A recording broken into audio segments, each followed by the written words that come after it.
Alors aujourd'hui, je voulais te parler d'une expression que Coach Wade utilise dans son bouquin L'entraînement d'un détenu. Je pense que maintenant, j'ai plus besoin de te le présenter. Dans son bouquin, il utilise une expression dans la partie coaching, la partie auto-coaching, qui est chercher toujours à garder de la force à la banque. Cette expression, on ne l'entend jamais. Et je pense que c'est un super conseil en fait. Alors déjà, on va s'intéresser à ce que ça signifie, ce que ça veut dire. Garder de la force à la banque. Ça fait penser un peu à une expression pour l'épargne, tu vois. Ça fait penser à ça, garder de l'argent à la banque, tu vois, ça se rapproche de ça. En fait, l'idée derrière cette expression, c'est à chaque série que tu fais, au lieu de chercher à te pousser à un point où tu n'en peux plus, ce qu'on appelle tout connement l'échec musculaire, au lieu d'aller jusqu'à l'échec musculaire, essaie de garder toujours en réserve 1 à 2 reps. Même si tu sais que tu pourrais très bien faire ces 1 à 2 reps, ne les fais pas, garde-les pour la prochaine fois. En gros, c'est ça que ça veut dire. Toujours garder une réserve, mettre légèrement un frein, ne pas tout donner à chacune de ces séances.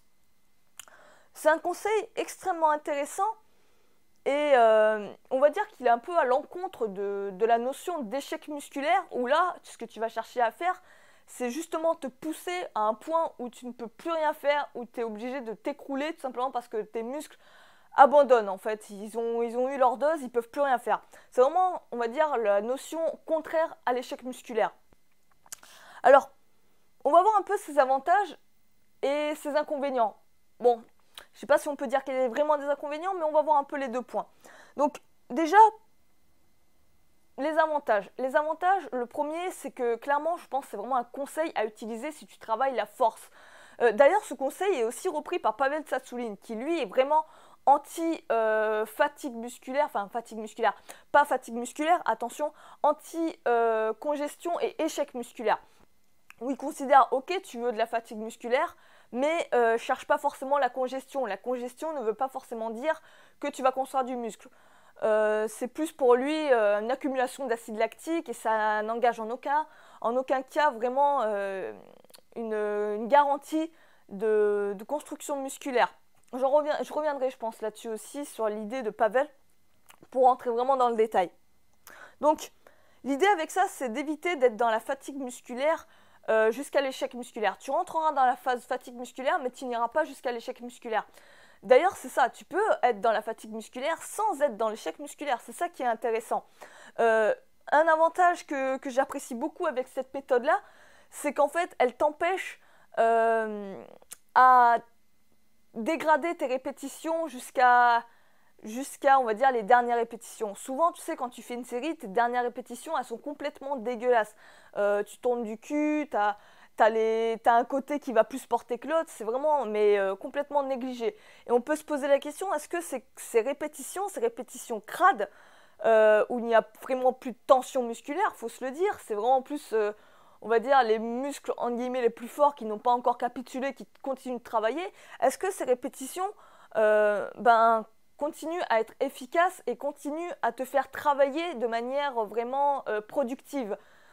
Est-ce que c'est pas brasser de l'air et te fatiguer inutilement et au contraire niquer ta récupération sur le long terme?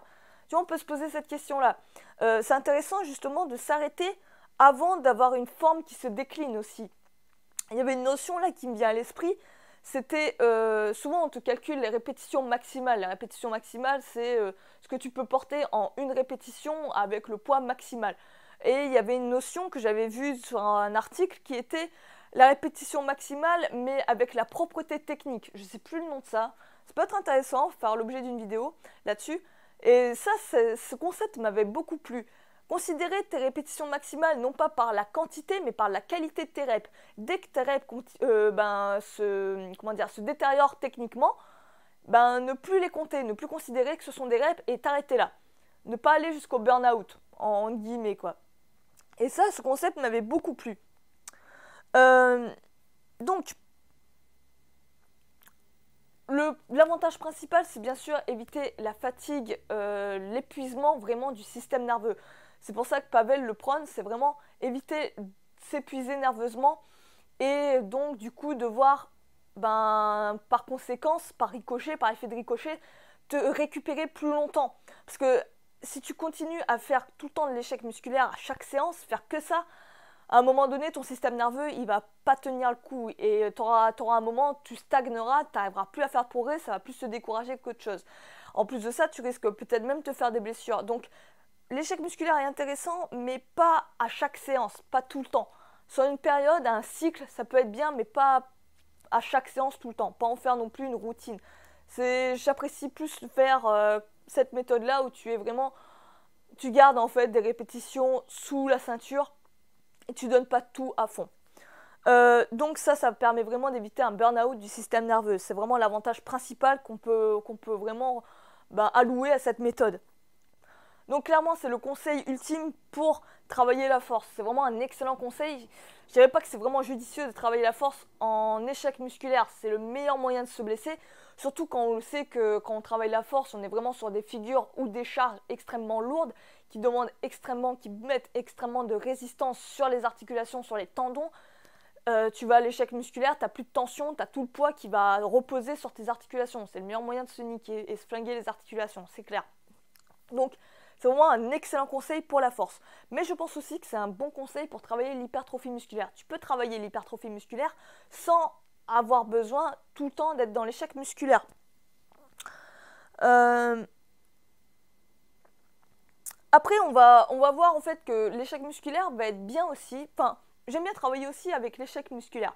Par exemple, chercher vraiment une très grosse fatigue musculaire à vraiment rincer tes muscles. J'aime aussi le faire comme ça, c'est une autre variante, une autre façon de faire. En plus, ce qui est bien, c'est que souvent, avec le travail d'échec musculaire, tu peux même aller au-delà de l'échec musculaire, par exemple en dropant. C'est-à-dire qu'en continuant ta série avec un exercice de difficulté plus légère. Tu vois, tu continues, tu fais par exemple des pompes jusqu'à arriver à l'échec musculaire, à plus arriver à faire une répétition, hop, tu passes sur des pompes sur les genoux. Et là, tu renchaînes encore. Tu fais pareil jusqu'à arriver à l'échec musculaire. Hop, tu renchaînes jusqu'à faire des pompes surélevées et ainsi de suite. Et ça permet vraiment de rallonger ta série et donc augmenter ton temps sous tension. Et ça peut être vraiment intéressant pour travailler l'hypertrophie. Et là, tu vas au-delà de l'échec musculaire. C'est une façon de faire, une méthode. J'aime bien la travailler aussi. Alors, qu'est-ce que je fais moi en général la plus grande partie du temps? La plus grande partie du temps, j'essaie vraiment d'appliquer ce principe pour avoir vraiment des répétitions et des séries très qualitatives. J'aime avoir un compromis entre les deux. C'est-à-dire que le problème qu'on pourrait reprocher à cette méthode, c'est pas vraiment un problème parce que c'est une interprétation de la chose. On pourrait se dire en fait que laisser de la force à la banque, c'est ne pas se donner à fond lors des séances et toujours rester dans sa zone de confort. C'est ce qu'on pourrait reprocher à la méthode. Mais non, je ne suis pas d'accord. Garder de la force à la banque ne veut pas dire rester sur ses acquis et faire des répétitions faciles. Loin de là. Ce qu'on recherche là-dedans, c'est vraiment garder. Il faut que ta dernière répétition en fait soit la plus dure, soit vraiment la plus dure, et que si tu continuais à faire une nouvelle répétition, tu n'y arriverais pas, tu serais dans l'échec musculaire. Tu es en fait à la frontière même entre l'échec musculaire et la dernière répétition qui te flingue complètement. Et c'est ce compromis que j'essaie vraiment d'appliquer à chacune de mes séances, où j'essaie vraiment de ne pas aller dans l'échec musculaire où la répétition, je ne vais pas réussir à la faire. Et au contraire, je vais m'arrêter juste avant, la répétition juste avant, et vraiment cette répétition soit vraiment une torture et que j'arrive quand même à la pousser. Tu vois, c'est vraiment ce compromis que j'essaie vraiment d'appliquer à chacune de mes séances et que j'aime beaucoup faire. Il y avait une phrase de Pavel que j'aimais beaucoup, c'était au lieu de chercher à s'entraîner pour l'échec, chercher au contraire à s'entraîner pour le succès. C'est souvent ce qu'on oublie de faire, tu vois, on s'entraîne toujours.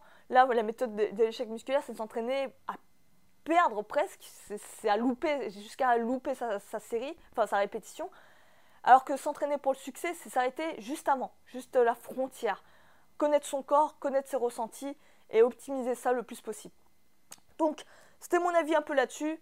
N'hésite pas à me faire part de ton opinion là-dessus. Est-ce que tu connaissais cette méthode? N'hésite pas à l'appliquer toi-même, à vraiment rentrer dans le détail, essayer de voir ce que ça marche, ce que ça fait sur toi, ce que ça fonctionne. Et c'est les deux, échec musculaire, non, pas échec musculaire.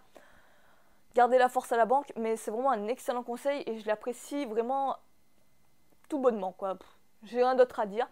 Sur ce, moi je vais te laisser, je te dis à la prochaine pour une prochaine vidéo et ciao, bye.